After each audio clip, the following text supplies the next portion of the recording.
Alright guys, another day, another lab breakdown, and this time we are in round 4 of the Formula Gen 3 Evo Grand Prix special event. The track is in Rome and it's called Bread and Circuses, and the car is at 2-star rank without any overclock.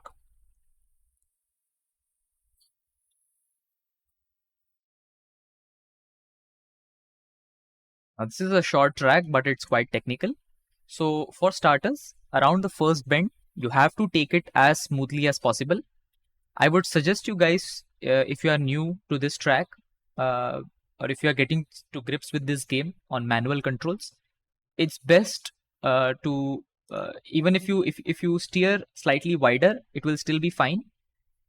Just make sure do not hit any of the walls at the start, because we will be requiring a perfect run, which will give us some extra nitro on the second turn.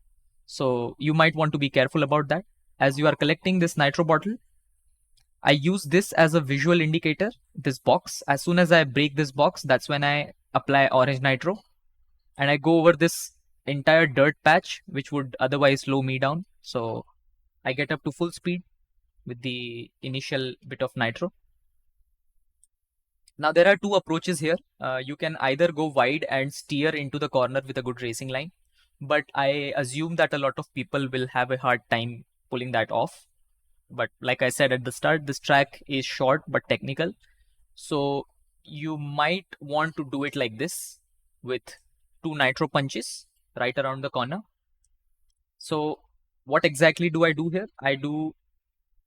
Of course, I do 2 nitro punches to make sure my car doesn't throw itself too wide into the corner.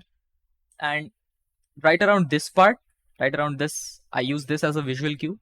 So I press the brake button, I cancel my drift with that, I align my car, and that's when I apply orange nitro to sort of send my car into the forward direction and get up to speed like this.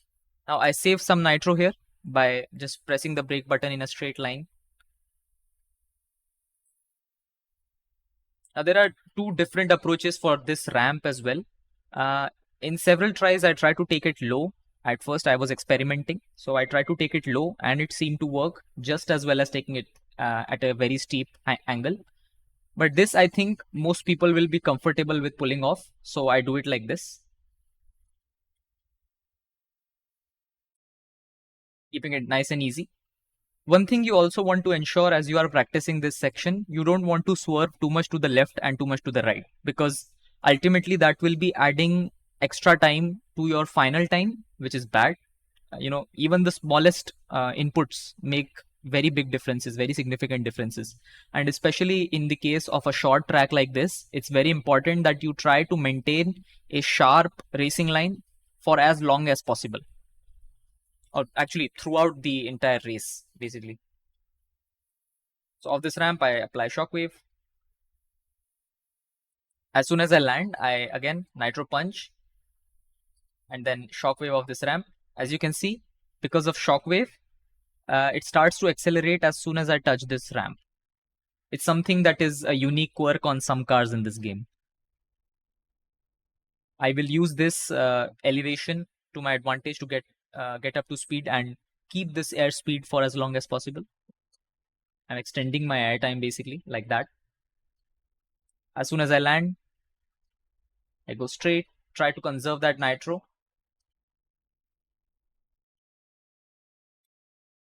Nice and easy. And just as I land, I apply nitro braking. This is another technique that I have a guide video on my channel. So yeah, it's pretty easy, pretty simple. Across the line in 35.279. It's pretty technical, like I said, so I would recommend you guys to practice hard. Anyways, that's about it. See ya.